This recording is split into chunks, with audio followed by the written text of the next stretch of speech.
Welcome to the tutorial session on creating a plan from a plot with AeroGCS GREEN. To get started, click on the home icon on the dashboard located in the upper left corner of your screen. Select the plus icon to add a new project.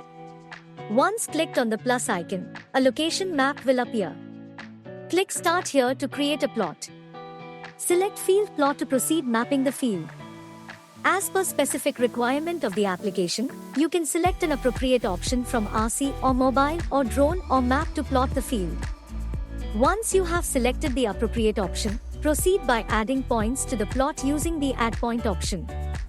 Navigate the map to mark the points. To save the mapped plot, select Save and enter the project and plot name.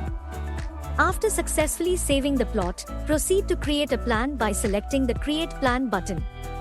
On the left side of the screen, users have the functionality to adjust the values of various parameters, such as spray rate, spray altitude, flight speed and fence boundary, in order to achieve precision spraying.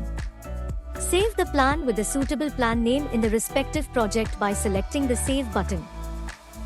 Thank you for watching AeroGCS GREEN tutorial video.